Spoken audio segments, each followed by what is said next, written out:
Rahasia buat podcast dialog jadi menarik, bahas di The Podcast.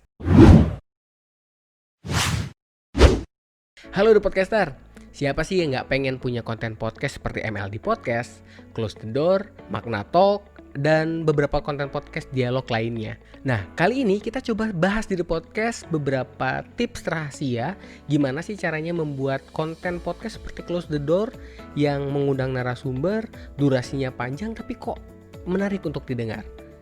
Tapi sebelum kita lanjut, dimanapun kalian, jangan lupa klik tombol subscribe dan tombol lonceng pada YouTube dan klik follow pada Spotify dan Kaskus Podcast biar kalian gak ketinggalan konten The Podcast setiap minggunya. Nah, rahasia pertama bagaimana sih cara buat podcast dialog jadi menarik adalah kalian wajib ngerjain PR. Duh Bang DP, kontennya baru juga mulai udah minta ngerjain PR aja, isi kata wajib lagi. Emang apaan sih Bang PR-nya? Nah, PR yang dimaksud di sini adalah kalian sebagai seorang podcaster itu dituntut untuk mempelajari topik yang akan kalian bahas itu dengan lebih dalam. Kemudian kalian juga dituntut untuk bisa mempelajari narasumber dan mencari hal-hal yang berhubungan dengan narasumber. Nah, kita bahas dulu tentang bagaimana cara mendalami topik atau mencari topik lebih dalam lagi. Seorang podcaster yang baik itu adalah seorang podcaster yang memiliki wawasan yang luas. Oleh sebab itu, seorang podcaster yang ingin membuat konten podcast, ini bukan hanya dialog aja, monolog juga sama. Kalian diharapkan untuk bisa menggali informasi terkait dengan topik yang akan kalian bahas itu sedalam mungkin. Bisa kalian ambil dari sisi sejarah dari topik tersebut, atau informasi-informasi terupdate-nya, atau mungkin fakta-fakta yang terkait dengan topik yang kalian bahas. Dengan demikian, kalian akan mengumpulkan banyak informasi terkait dengan topik yang akan kalian bahas nanti. Nah, ketika seorang podcaster sudah mengantongi beberapa informasi kunci terkait dengan topik, selanjutnya tugas dari seorang podcaster itu adalah mempelajari narasumber. Nah, untuk mempelajari narasumber, kalian itu harus mencari beberapa informasi-informasi terkait dengan narasumber kalian. Misalnya contoh identitasnya dia, nama lengkapnya siapa, tempat tanggal lahirnya di mana, kemudian kesukaannya apa, dan kalian juga bisa mencari informasi tentang apa sih yang lagi difokuskan oleh si narasumber kalian. Misal contoh dia lagi fokus pada bisnis tertentu, atau dia sedang memiliki kesibukan tertentu, atau sedang memiliki hobi yang saat ini sedang ditekuni, dan lain sebagainya. Nah, untuk di era seperti ini kan banyak banget informasi bisa kalian dapatkan terkait dengan narasumber. Ya kalian bisa browsing-browsing lah tentang narasumber kalian. Nah, kenapa sih kita harus ngumpulin informasi ini? Karena informasi-informasi yang kalian kumpulkan tadi itu ibarat seperti sebuah senjata yang kalian akan gunakan untuk berperang.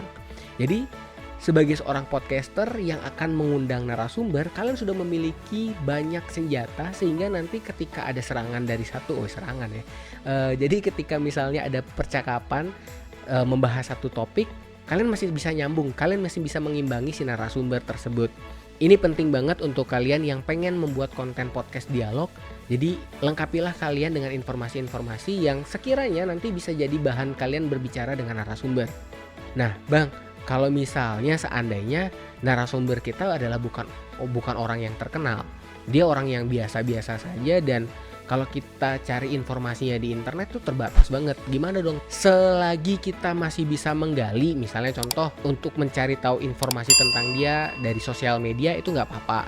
Nah, tapi kalau kita misalnya menginterview orang yang tidak terkenal, yang memang informasinya secara identitas, hobi dan lain sebagainya itu terbatas, dan misalnya contoh orang tersebut tidak menggunakan sosial media, ya udah berarti tugas kalian akan lebih banyak mengumpulkan informasi terkait dengan topik yang akan kalian bahas. Jadi dengan harapan kalau kalian tidak tahu informasi tentang narasumber, ya misalnya hobinya apa, kemudian dia selagi sibuk di mana kalian nggak tahu, ya udah kalian fokus aja pada topik yang akan kalian bahas. Jadi kalian masih bisa menggali banyak informasi dari topik-topik tersebut, sehingga harapannya nanti ketika kalian berbincang dengan narasumber, konten kalian akan tetap menarik karena kalian membahas konten topik yang dalam hal ini bukan hanya kulit-kulitnya aja, tapi kalian memang membahas topik-topik yang kalian sudah pelajari. Lumayan rumit ya Bang. Sebenarnya sih nggak rumit kalau udah dipersiapkan dengan baik ya, mulai dari nyiapin mapping topiknya, kemudian nentuin narasumber jauh sebelum kalian take podcast. Ini sering jadi permasalahan ya. Kadang-kadang podcaster-podcaster baru ini yang pengen buat konten podcast dialog bingung nih mau nyari orangnya siapa, kemudian akhirnya last minute 2 hari sebelum take akhirnya info, "Bang, boleh dong jadi narasumber di podcast saya." Nah, itu kadang-kadang yang jadi permasalahan, kenapa konten podcast dialog Anda tidak begitu menarik, karena kurang waktu yang cukup untuk kalian melakukan persiapan. Jadi tolong disiapin bener-bener waktu untuk mempersiapkan materi kalian, mempersiapkan narasumber kalian, dan melakukan riset-riset atau PR-PR yang gue bilang tadi. Sehingga ketika proses take dimulai, kalian udah sangat siap dengan pembahasan topik demi topiknya. Nah, itu tadi yang pertama terkait dengan tugas yang harus kalian lakukan sebagai seorang podcaster, yaitu mengumpulkan informasi sebanyak mungkin. Oke, lanjut yang kedua, gimana sih rahasia untuk membuat konten podcast dialog yang menarik? Jadi yang kedua ini kalian bisa menggunakan yang namanya teknik segue. Wes, apalagi nih Bang? Segue ini adalah suatu teknik yang bisa digunakan untuk merubah arah pembicaraan. Jadi teknik segue ini merupakan salah satu teknik yang lumayan sering digunakan oleh podcaster besar dalam konten podcast mereka. Jadi yang sering menggunakan teknik segue ini adalah Om Deddy Corbuzier dan Yes Lawrence dalam konten podcast mereka. Nah, teknik segue biasanya digunakan ketika dalam proses interview itu pembicaraannya boring ya, karena kita hanya fokus membahas pada topik aja.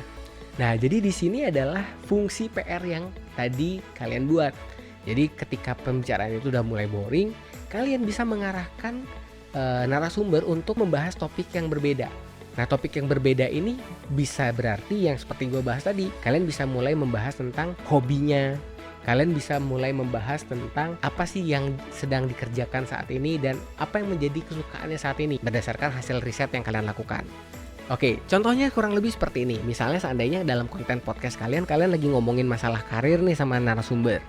Kemudian pembicaraan mulai agak boring dan kalian ingin menggunakan teknik segue. Nah, kalian bisa menggunakan teknik segue ini dengan menggunakan kalimat-kalimat seperti ini. Oh iya, kalau nggak salah lagi hobi banget nih kayaknya berkebun ya. Soalnya kemarin gue lihat di Instagram foto-foto tanamannya tuh banyak banget. Dan kemarin lu juga telaten banget tuh kayaknya ngurusin tanaman. Dari pembicaraan tentang karir yang mulai stuck tadi, otomatis si narasumber kalian akan berpikir, oh iya bener, saya lagi suka banget berkebun. Saya juga tanam beberapa tanaman-tanaman yang lagi diincar sama para kolektor tanaman. Nah, dari pembicaraan yang dibelokkan tadi, otomatis ini akan jadi moment of surprise dari si narasumber. Karena di tengah pembahasan tentang karir yang membosankan, ternyata sesuatu dari narasumber ini dibahas juga dalam konten podcast kalian. Otomatis yang awalnya moodnya si narasumber udah kayak, oh pertanyaannya ini aja ya. Akhirnya si narasumber mulai naik lagi tuh moodnya, karena dia memiliki kesempatan untuk bercerita apa yang dia sukai, bukan hanya berbicara tentang masalah karirnya aja. Nah, kurang lebih gitu ya contoh dari segue. Nah, kalau kalian pengen dapat contoh real dari segue, gue ada salah satu rekomendasi sih terkait dengan teknik segue yang berhasil. Jadi kalian bisa dengerin konten podcastnya Makna Talk. Jadi di situ Yes Lawrence melakukan interview kepada Dian Sastro. Nah, dalam konten tersebut Dian Sastro tuh mendapatkan sebuah pertanyaan yang membuat dia benar-benar happy banget, karena seorang Yes Lawrence mengetahui bahwa seorang Dian Sastro itu lagi fokus pada dunia pendidikan, dan bahkan seorang Dian Sastro tidak segan-segan untuk ikut terjun dalam proses belajar mengajarnya. Dan karena pertanyaan tersebut, akhirnya si Yes Lawrence mendapatkan apresiasi banget dari seorang Dian Sastro dan mengatakan bahwa thank you banget Yes, dari sekian banyak interview yang pernah gue jalani, cuman lo yang notice itu. Nah, itu silakan kalian bisa dengar dari episodenya Makna Talk, dan itu adalah salah satu teknik segue yang menurut gue sangat perfect banget penggunaannya. Nah, jadi seberapa penting sih teknik segue ini dalam podcast dialog? Kalau menurut gue sih lumayan penting ya, karena dengan kalian mengumpulkan informasi, kalian bisa menggunakan teknik segue dalam konten podcast kalian, maka konten podcast kalian pasti akan menjadi konten podcast yang sangat-sangat menarik. Karena sekali lagi, kalian bisa mengarahkan si narasumber untuk berbicara di hal yang berbeda yang memang berhubungan dengan kehidupan mereka. Itulah pentingnya kenapa kalian gue minta untuk melakukan yang namanya riset atau mengerjakan PR kalian. Dan buat kalian yang pengen tahu lebih lanjut tentang bagaimana sih teknik segue, kemudian penempatannya di mana, apa sih tips dan triknya menggunakan teknik segue, Jadi kalian bisa langsung register aja di podcast masterclassnya Millennial Power, karena di situ akan dibahas dengan sangat detail oleh Om Deddy Corbuzier dan Eric Tanheve. Jadi kalian nanti akan mengerti kapan sih gue wajib menggunakan teknik segue, apakah teknik segue harus gue gunakan setiap momen atau di momen-momen tertentu. Nanti akan dijelaskan dalam podcast masterclass, jadi buruan daftar yang belum daftar ya. Nah itu tadi sedikit rahasia yang gue bisa sedikit bocorin buat kalian. Gimana sih caranya buat konten podcast dialog yang menarik dan enak untuk didengar. Intinya sebenarnya bukan dengan siapa kalian ngobrol, tetapi bagaimana kalian sebagai seorang podcaster itu bisa menjalankan tugas Anda sebagai podcaster dengan baik. Sehingga informasi demi informasi yang tersampaikan dapat terkupas dengan baik dan narasumber kalian juga happy menjadi bintang tamu dalam podcast kalian. Apakah setelah kalian dengar konten podcast ini, kalian bisa langsung gunakan teknik segue? Mungkin ada yang bisa, tapi pengalaman gua untuk mengimplementasikan teknik segue ini perlu banget yang namanya latihan. Jadi nggak bisa tuh latihannya cuma sekali 2 kali langsung jago, enggak. Jadi harapan gua adalah jangan nyerah untuk belajar teknik ini, karena teknik ini adalah kalau kalian bisa banget pegang teknik ini, gue yakin kalian bisa jadi pembicara yang hebat nanti, bahkan kalian bisa jadi narator yang hebat. Cara latihannya simple, jadi setiap kali ada momen kalian ngobrol dengan orang, silahkan coba gunakan teknik-teknik segue ini. Kalian bahas aja sesuatu, kemudian kalian alihkan pembicaraan ke satu topik yang berbeda, yang berhubungan dengan orang yang kalian ajak berbicara.